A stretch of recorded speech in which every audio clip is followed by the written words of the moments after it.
Hello, and welcome to Combating Burnout with Self-Nourishment. My name is Dr. Amanda Weiss, and I'm a licensed clinical psychologist with NAMBI's Veterinary Mental Health Support. The VMHS is a free program that provides one-on-one support sessions, professional peer support groups, as well as educational webinars. Doing meaningful work that you're passionate about, unfortunately, does not prevent burnout. So it is crucial to prioritize nourishing your well-being. Mindfulness, self-compassion, and gratitude are three powerful sources of nourishment to combat burnout. Self-care is also important when it comes to burnout. And everything discussed today can be part of a self-care practice. And I also encourage you to check out a previous webinar that I did on self-care in vet med for even more information and suggestions. Today's webinar will provide an intro to burnout, some fun facts about mindfulness, self-compassion, and gratitude, and strategies to help you keep your internal battery charged. So it's easy to overwork when you love what you do and receive satisfaction from caring for the well-being of your patients. And this is especially true when your workplace is understaffed or under-resourced, and we're living in a time that can feel like a never-ending game of whack-a-mole. And it is nearly impossible to not feel overwhelmed and exhausted at some point with the job-related stressors you face. However, burnout is more than just feeling overwhelmed or worn down. Burnout is a syndrome of emotional exhaustion, depersonalization, and a reduced sense of personal accomplishment that develops as a result of occupational stress. It is typically a consequence of exposure to chronic stress within one's working environment.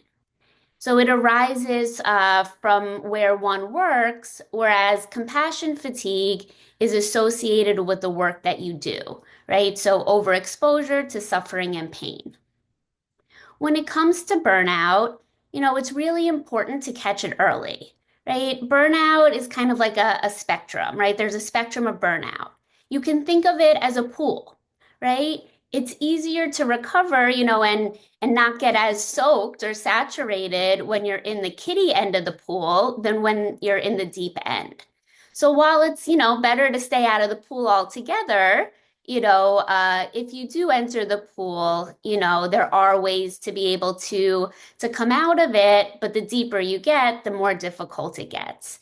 And so we really want to prioritize preventing burnout over postvention, where you have to come in once you're in the pool to be able to get out of it. And so there are three components of burnout and common signs. So the first is feeling emotionally exhausted, right? The intensity of the feeling can stem from simple dissatisfaction to a major meltdown. And so this could look like extreme exhaustion, lacking energy and concentration to be consistently productive, experiencing increased headaches, stomach, bowel, or other physical problems, sleeping more or fewer hours than usual, isolation or withdrawal, or using, some of what I call the usual suspects to numb out or feel better, right? So avoiding unpleasant feelings with drugs, alcohol, sex, gambling, things that again help us to avoid unpleasant feelings. Another common, sign or feature is a sense of emotional detachment or numbness from one's work or even from oneself. And so this could look like a lack of empathy, a lack of interest in work-related matters, increased cynicism, being more critical, increased irritability and impatience towards colleagues, patients, or clients. You may find the job increasingly negative or frustrating, or even feeling trapped by the work that you do. And lastly, there may be a decreased sense of accomplishment, professional efficacy, and motivation, right? So dragging yourself to work and through the day, reduce performance, affecting everyday tasks at work and at home, difficulties in dealing with your work or in doing your job effectively, feelings of hopelessness, feeling disillusioned about your job, and that your efforts, don't make a difference. And so these are just some, common features of burnout. And if any of that, sounds familiar, please do definitely keep listening and watching. And so there are three, or there are many sources of self-nourishment, but some three of the really helpful ones are mindfulness, self compassion, and gratitude. And so mindfulness is purposeful attention in the present moment that's met with curiosity and non-judgment. So it's not what we're looking it's not what we're looking at, it's how we are looking at it. So mindfulness involves three core aspects: attention, intention, and attitude. So paying attention on purpose, being grounded with what is happening in the present moment, approaching situations and inner experiences with curiosity and openness, and being non-judgmental. So not labeling, judging, or criticizing. Mindfulness is noticing your thoughts, feelings, physical sensations, and other inner experiences in the here and now. It's a way of paying attention more wisely with the full resources of our senses, body, mind, and heart. So the brain is wired for survival, eat or be eaten. This worked, well for animals in the wild and cave people. However, humans get ulcers and zebras don't. So there's something here that we can learn from animals. The human mind is like this don't get eaten machine, trying to protect and keep us safe. But it goes about it in sometimes, an ineffective and destructive manner, right? We overanalyze and ruminate. We get entangled in our mind's elaborate stories about what is going to happen or what has happened in the past. We get sucked into our mind's harsh and critical judgments of ourselves and about others. Zebras and other animals stay in the present moment. They don't ruminate. They don't think about the last time that they were chased. They don't spend hours worrying about when they may be attacked or, replay that awkward interaction with the zebra next door, right? So the invitation is to be at where you are and to take up residency in your own awareness, right? Mindfulness nor meditation, and meditation is just formal mindfulness. Neither are about emptying the mind or simply relaxing, right? Relaxation can be a benefit, but it's not the goal, right? Mindfulness helps us to see problems clearly and as they are. And in the case of burnout, for instance, it's about facing the truth, even when it's uncomfortable. It helps you recognize and acknowledge when something is not okay so that you can address it with honesty and determination. Right? Mindfulness also disrupts secondary emotional processes, right? So the thoughts about thoughts, feelings about feelings, feelings about thoughts about feelings about thoughts about feelings, right? That whole kind of mind-nado that could come about. It does help to disrupt that. Mindfulness also helps maintain open awareness of our experiences and allows us to regulate our current mood or mind state. And we know that we are of little use or at least less functional when we're not regulated. So mindfulness provides us with the opportunity to respond with clarity and intention rather than reacting on autopilot. It also facilitates connections and so much more. And so now I'm going to share some examples of mindfulness exercises that hopefully, you will find useful and can start incorporating. And so the first is paced breathing exercises.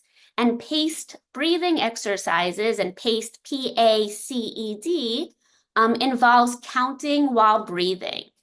right? So some examples are box breathing, where you breathe in for 4 seconds, you hold for a count of 4, you breathe out for a count of 4, and hold again for a count of 4. Another example is 4-7-8 breathing, where you breathe in for a count of 4, hold for a count of 7, and then breathe out for a count of 8. Another pace breathing exercise is coherence breathing. And so this is where you would put your hands over your heart and you breathe in for a count of 5. You breathe out for a count of 5. And then just continue until you feel a bit more balanced. Another thing that you can do is to take mindful moments throughout your day, right? You may not have 5 minutes, 10 minutes, 30 minutes, but certainly you may have 10 seconds, 30 seconds, right? So any of the mindful moment menu that I'm about to share can be done in 60 seconds or less, right? And the idea is that, it's all about consistency, right? Not about how much time you're spending in any given moment, right? It's not about having to do, an hour a day. It's, or an hour every few days, right? It's can you do a few minutes every day consistently? And so some examples here are mindfully sipping cold water or hot coffee, right? Splashing your face with ice cold water, slowly inhaling essential oils, noticing the subtle change in the temperature of the air as you slowly breathe in and as you slowly breathe out. Okay, breathing into any unpleasant sensations and exhaling with a deep sigh or whoosh. So,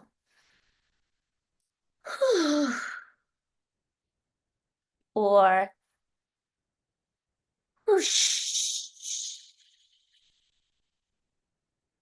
Moving or stretching the body.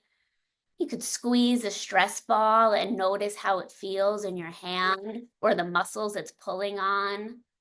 You can push your feet into the floor, wiggle your toes, and bring awareness to the sensations of your feet on the floor. Another opportunity to take a mindful moment could be to take a deep breath in.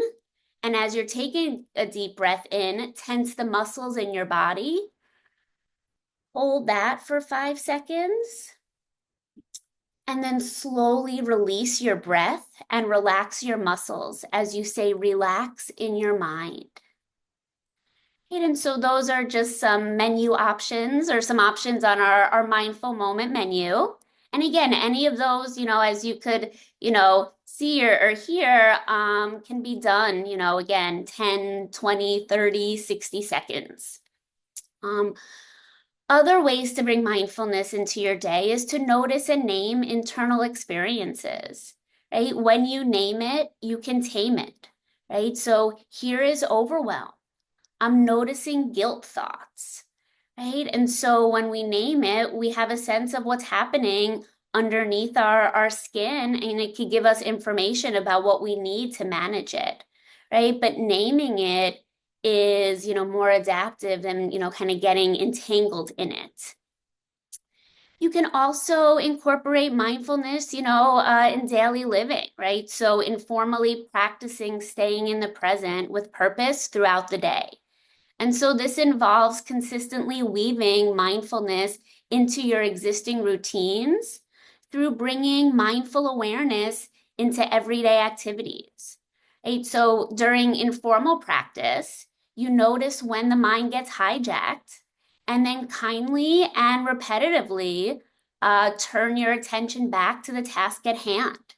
Right? So this can be while you're showering, doing household chores, errands, while you're commuting, while you're washing your hands, when you're eating, during appointments, or phone calls, right? Even transitions, right? Taking a mindful moment, moving between, appointments and tasks, and then mindfully arriving when you enter, each new appointment or when you start a task, right? So you can, look around the room and name a couple of things that you see. Right? And a way to bring, mindfulness into daily living, for example, when you're washing your hands, right? Noticing, the subtle change in the temperature of the water as you're, washing your hands. Noticing how the soap may start, as a more jelly type consistency, and then it, starts to lather a bit as you're washing your hands. Noticing any changes to the texture of your hands as they're under the faucet, right? So again, we're just bringing awareness, present moment attention to the things that we do every day that our mind is usually somewhere else when we're doing it. Another strategy or skill is called STOP. And so this is an acronym. And the STOP strategy allows us to respond versus react. So the S stands for stop, take a step back. So stop, the S stands for stop. The T stands for take a step back. The O stands for observe, right? What are you thinking and feeling, right? Looking around, you and within you, with curiosity to see what's really going on. If other people are there, you can use your observational skills to figure out how they might be feeling, which can then give you information about how, you need to show up in that space. And then the P stands for proceed. So we stop, we take a step back, we observe, and then we proceed, right? So with the P, once you have taken the time to think about, the most helpful way to respond to the situation, you make a workable choice and move forward. Right? Another really nifty acronym is called RAIN. And so RAIN is a 4-step process for when you feel overwhelmed, distressed, or you're being self-critical. And so the R stands for recognize what is going on for you in that moment, right? So we're recognizing what's going on for us in that moment. Take a step back and observe, what is showing up without judgment, right? Acknowledge what is happening within you. Right? This is where you can even practice naming or labeling, an emotion or a thought that's showing up. The A stands for allow. Allow the inner experience to be present just as it is, even if it's unpleasant. And open up and make space. And you can breathe into it as you're opening up and making space. And give yourself permission to feel what you're feeling without trying to suppress or control the emotions or the thoughts. We know that when we try to push it down, kind of like if we're trying to push a ball underwater, that it comes back up with great force. And so rather than pushing it down and then it kind of, gushing out at another time, we are opening up and we're making space for it, allowing it to be there. The I stands for investigate. So investigate with kindness. Explore your inner experience with curiosity. Right? Where do you feel the emotion in your body? What kind of thoughts are going through your mind? What was the trigger? Right? So here we're getting information.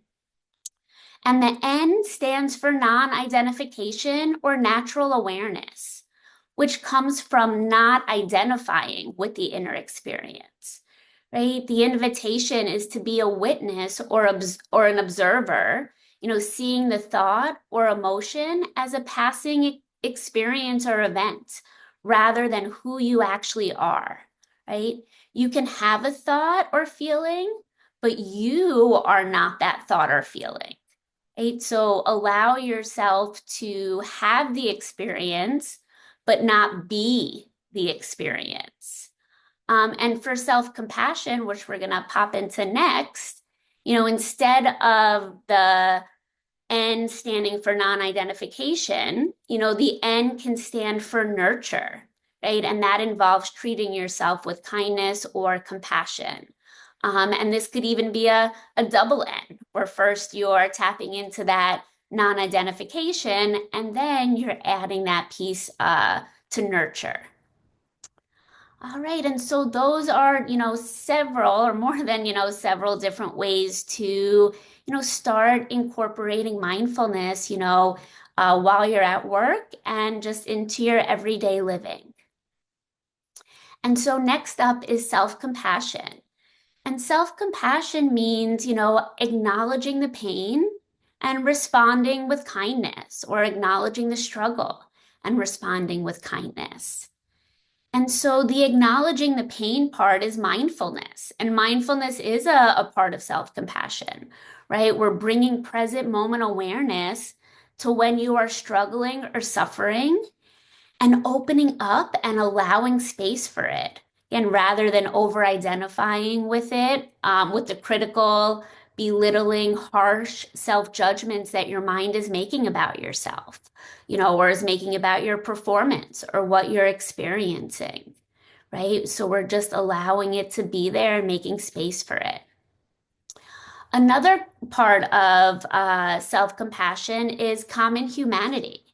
And so, we are conditioned to be happy, and to put on masks, right? Nobody wants to be around somebody that's miserable, so you just got to be happy all the time. Or you have to always seem like, you're doing your best, right? But, that masking can come with a hefty cost, and that cost is isolation and feeling alone.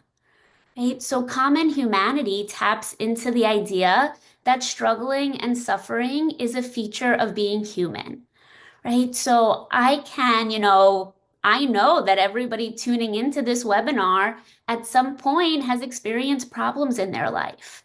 It's not because I can read minds or I'm a psychic in any way, shape, or form.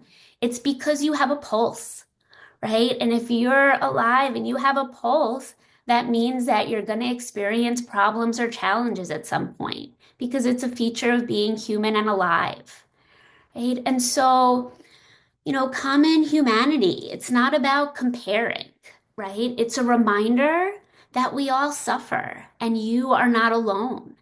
It helps you to feel empowered to make change by reminding you that you aren't alone in facing difficulties and burnout. Right? And when you share your struggles with others who face similar challenges, and when you take a stand for yourself, you're also standing up for them as well. Right? And so another part of self-compassion is to show up for yourself in a kind, understanding, caring, supportive, and accepting way, versus, more of a judgmental way. And so self-kindness means responding to and treating oneself the way you would treat a dear colleague or loved one when they're having a difficult time or being critical of themselves. And this includes tending to your needs, and the words and the tone that you use to speak to yourself, right? When you're showing up for someone else who's struggling, your tone is more soft and gentle, right? Usually when we speak to ourselves, we can be a little bit more barky or harsh with ourselves. And so be mindful of the tone that you're using. Be mindful of the needs that you have and then take action to meet them, right? Self-compassion, and self-kindness, it inspires you to be brave and to take action to improve your situation, right? And in the context of work-related challenges and or burnout, it means having the courage to set boundaries, to have difficult conversations, to seek help, and to stand up for your well-being. Self-compassion can involve constructive feedback and discernment when warranted, right? And so it's a way of relating to ourselves with kindness and unconditional acceptance, especially when we fail or feel inadequate. Right? Holding oneself kindly, which is a more user-friendly term for self-compassion, Right? So holding oneself kindly can be giving yourself time to learn and grow, right? Trying again when things don't go as expected. Giving 100% of yourself at that moment, but not expecting perfection, right? Asking for help when needed, right? Loosening the grip on what's out of your control, right? Self-compassion even means celebrating or acknowledging progress and accomplishments, and even small victories, right? It doesn't have to be, the, big, kind of champion, award at the end of a championship, right? Small victories are really meaningful as well, and we want to give those the airtime that they deserve. And so when we open up to the reality of the present moment, acknowledge the shared nature of the human condition, and working in vet med, right? And so not only the shared nature of the human experience, but the shared nature of working in vet med, right? We tap into our deep inner well springs of self-kindness, we can feel more fulfilled and alive, right? And so, in motion, this can sound like, I can't believe, I asked my colleague this question that I should know the answer to. Now they think I'm stupid and I feel like such an imposter. Right? Okay, I'm noticing I'm being really hard on myself right now. Right? That's mindfulness. I'm not the only person in this field who has ever felt this way. Everyone asks questions and is critical of themselves and feels like an imposter at some point in time. I don't know everything there is to be known in vet med, nor have all the answers, but neither do others, right? That's common humanity. May I try to be patient and gentle with myself because I value learning and want to provide the best care possible. So even though I feel vulnerable right now, I appreciate that I had the courage to consult, and the opportunity to grow. That's self-kindness, right? And you can hear, that is going to, be way more adaptive in the moment and in the long run than just kind of ripping into yourself in that moment. And so the yin, there's a yin and a yang of self-compassion. The yin of self-compassion involves being with ourselves in an accepting way, right? Comforting, soothing, and validating our pain and experiences. The yang of self-compassion involves action to alleviate our suffering, right? Protecting, providing, and motivating ourselves when needed. Right? We can soothe our agitated minds with the yin and draw on the power of the yang so that we're better able to cope with the challenges that come our way. So self-compassion bolsters psychological well-being. It's the fuel that propels us to take action in the face of burnout or any other challenges. It is a source of strength and resilience in difficult situations. It provides comfort, safety, and soothing when we're struggling and hurting. It provides a powerful antidote to the harsh self-talk that our inner critics love to throw at us. And unlike self-criticism, which asks, if you're good enough, right? Self-compassion asks, what's good for you? Right? And these are just a few of the hundreds of benefits or the thousands and millions of benefits of self-compassion. I do want to note, though, that self-compassion and mindfulness are two wings of the same bird, right? And you all know certainly better than I do, and most lay people do that, a bird can't fly with only one wing. And so, we need two wings, in motion to take flight here, right? And so mindfulness focuses on acceptance of experience and creates space. Self-compassion focuses on caring for the experiencer and creates warmth. So mindfulness asks, what am I experiencing right now? And self-compassion asks, what do I need right now based on what I'm experiencing? And so mindfulness and self-compassion both allow us to live with less resistance towards ourselves and our lives. If we can fully accept that things are painful and difficult and be kind to ourselves because they're painful and difficult, right? We can be with the pain and difficulty with greater ease. Right? This is not in any way, shape, or form a positive thinking strategy. Instead, it's saying, this is really difficult right now. How can I comfort and care for myself in this moment? Kristen Neff, I read something that she once wrote that said, we don't give ourselves compassion, to feel better. We give ourselves compassion because we feel bad, right? And that, really resonated and felt really powerful to hear, right? That, we are showing up for ourselves in the face of this pain, right? To give ourselves gentleness, soothing, comfort, support, just like we would anybody else, and not in the service of feeling better. That could be a nifty side effect, but because we feel bad and we deserve this when we're feeling bad, just like we offer to others. And just like you all offer to so many animals and to clients as well. And so, some ways to hold yourself kindly is to use kind words towards yourself, right? So, think about the kind of best friend you'd want by your side. What would you want them to say to you in those moments? And then speak, that way to yourself. Use those words to yourself. Hey, try using a kind, caring, gentle inner voice, right? And if you're not sure, what to say, try, gently does it or kindly does it, right?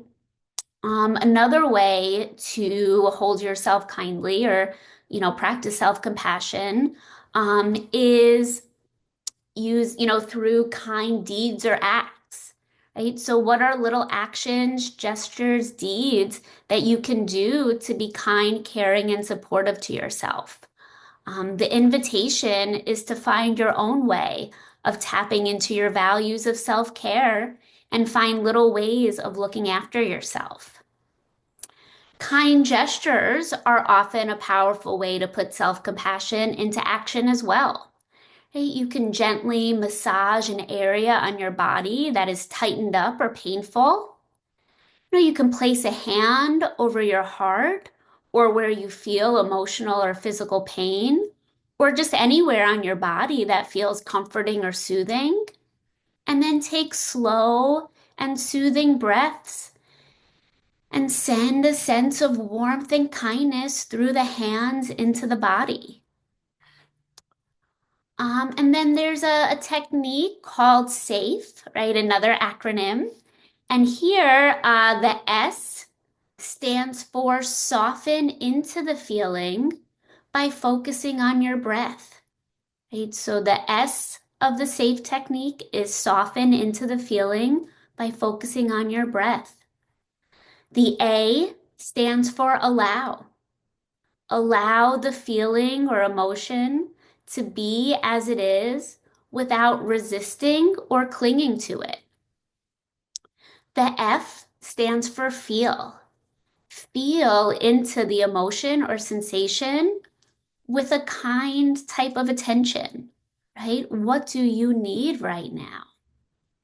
And the E stands for expand.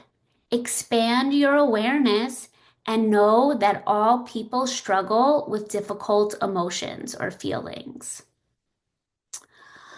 Another way to bring self-compassion into your day is through something called a self-compassion break. And so this brief exercise has 3 steps and can be useful for times when you're struggling, suffering, feeling overwhelmed, or stressed. And this exercise are also audio recordings of this that you can find online. And so, step one of the self-compassion break is to mindfully acknowledge and name your current experience or the emotions present. Right? So, this is a moment of struggle, of overwhelm, of suffering, or this is really stressful right now, or this is really hard right now, or this hurts, or even just ouch. Right? Step two invites you to connect to our common humanity by reminding yourself that other people also, have or had challenges, and you are not defective or an imposter because you're struggling. Right? Options for step two include, this is a moment of suffering. Other people feel this way. I'm not alone. We all struggle at times. It is a natural part of life. Step three is about offering yourself kindness in this moment. Excuse me. And so ask yourself, what do I need to hear right now to express kindness to myself? Is there a word that I need for this? Right? Such as, may I be kind to myself, or patient, or gentle, or caring, or forgiving, or understanding with myself. It may also sound like, may I give myself what I need? May I begin to accept myself as I am? Or may I try to act with courage? If it feels helpful, for this exercise, you can place your hand on your heart or somewhere else that feels comforting. Right? And so the next time you're struggling or stressed, you can pause for a moment and use it as an opportunity to practice holding yourself kindly, with the self-compassion break. Right? So as a reminder, first, acknowledging what you're experiencing with mindfulness. This is a moment of struggle. Second, moving from isolation to connection by reminding yourself struggling is a part of life, or I'm not alone in this struggle. And then lastly, saying to yourself something like, may I be kind to myself. And so these were, several ways to start holding yourself kindly, right? And again, practicing self-compassion, it's people may think that self-compassion means letting yourself off the hook or that it's, a sign of weakness. It takes a whole ton of strength to show up for ourselves in a kind, caring, supportive, gentle, accepting, understanding way. And, science, research has shown us time and time again that it is so much more adaptive than being critical with ourselves in difficult moments. And so, last but not least, a way to nourish yourself and combat burnout is through gratitude or practicing gratitude. And so, in life, right, there is the sweet and the sour. There's the stuff that sucks and the stuff that matters. And we need to acknowledge both, right? Balance is the key here. And we really have to be intentional about this because, our mind is kind of like, when it comes to the negative, it's like Velcro, right? It sticks and it stays pretty stuck. Whereas, positive and neutral experiences, it's like our body, is wrapped in saran wrap and it just kind of slips off of us. And so your mind is going to clock in at the negative or unpleasant stuff very easily. And so, we need to be mindful, intentional of noticing the positive, pleasant, the neutral, and acknowledging it, right? And so gratitude is the antidote to compare and despair. Right. And so it allows us to, acknowledge what is happening in our world that, may be, again, pleasant or neutral or positive. And this doesn't take away from the difficulty, the suckage that may be there. But again, we have enough space to acknowledge all of it and then feel a bit more balanced and grounded in our world. So when it comes to practicing gratitude, have you ever noticed that you forget to include personal qualities and the things that you did that were in your control, right? Or even find it uncomfortable receiving a compliment or even just thinking positively about yourself? As humans, it can be frustratingly hard to celebrate or even acknowledge our good qualities, our helpful actions and our little victories. And so instead, we tend to criticize ourselves and focus on our inadequacies and minimize our strengths. This can be deeply and this can deeply and destructively skew, your self-perception, both personally and professionally, right? And so it's so important for us to notice, not only the positive, neutral, pleasant, things that are happening in our world, but our strengths, what we are dishing out there, our little victories, the things about ourselves that we appreciate, right? That is so important to acknowledge because again, that inner critic is going to be looking out for everything that you did wrong or everything that you missed. And so it's so important for you to, acknowledge the way that you are showing up, what you are doing that has been helpful. And so we need to be grateful for many things in our lives, large and small. And we also really need to be grateful for, positive qualities in ourselves. And so gratitude and self-appreciation are imperative for cultivating, happiness or contentness, and joy, and imperative for improving or maintaining well-being, right? Self-appreciation in particular provides the emotional resiliency and self-confidence, that we all need in order to give to others. Hey, so the moral of the story here is that we need to be grateful for many things in our professional and personal lives, large, medium, and small sized. And we also really need to be grateful for positive qualities in ourselves and the values-based actions we take regardless of the outcomes. Right? And so some examples of this are, five-finger gratitude. And so it can be, gratitude for one big thing, gratitude for two small things, and then two things that you appreciate about yourself.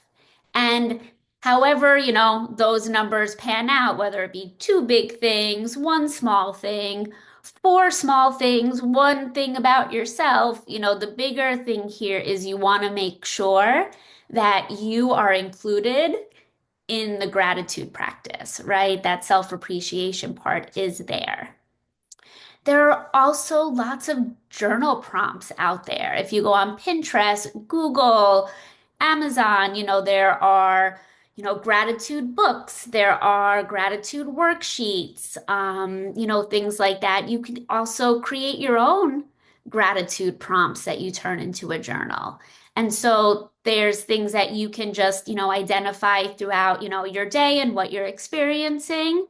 There's also resources out there to kind of get the noggin wheels turning in terms of, what you may be grateful for or what you're turning your attention to tap into that gratitude. Something that can also be really helpful, at the end of any given day at work, right? What's something that I did well today? What's something that I learned today, right? With the idea that, you can't know everything there is to be known at any given time, so that, learning, growing is part of the process. And so acknowledging that. So something you did well, something you learned, and something that you appreciated about yourself that day. You could also incorporate something that was difficult, right? And that could then be an opportunity to practice self-compassion and hold giving yourself understanding, right? Or acceptance or gentleness in that moment. And so lots of, different ways to sprinkle gratitude into your day. But again, I will say it another time because it's that important. While you're acknowledging the small, medium, and large things that you're grateful for, please do make sure you are giving yourself appreciation as well. And it's in our difficult, our most difficult moments where we need and we deserve that appreciation the most. And so, even when something doesn't go well and the outcome isn't what you wanted it to be, what was something that you appreciated about how you showed up in the face of that? And so to wrap up, I want to share a self-compassion pledge that you can, use in full or even just pull a couple of things from to use as, a mantra for yourself if this can be helpful. So the self-compassion pledge is, I will love and respect myself. I will speak my truth without blame or judgment. I will care for myself as I would a loved one. I will accept my imperfections. We all have them. Nobody's perfect. I will say no without feeling guilty, or I will say no and try to say it without feeling guilty. I will act in alignment with my values. I will let myself experience all of my emotions. I will make time to do what brings me joy and comfort. I will ask for what I need and want. I will give myself permission to learn and grow. And so, in closing, while you may not be able to remove all the stress that comes with working in vet med, practicing mindfulness, self-compassion, and gratitude can help maintain well-being and combat burnout. I want to thank you for taking the time to watch this webinar. And I hope you found the information that was presented today and the strategies, useful and beneficial. And that, in this moment, moving forward, you can start to sprinkle those, in your day to day and fill your toolbox. So again, thanks for tuning in and take care. Bye.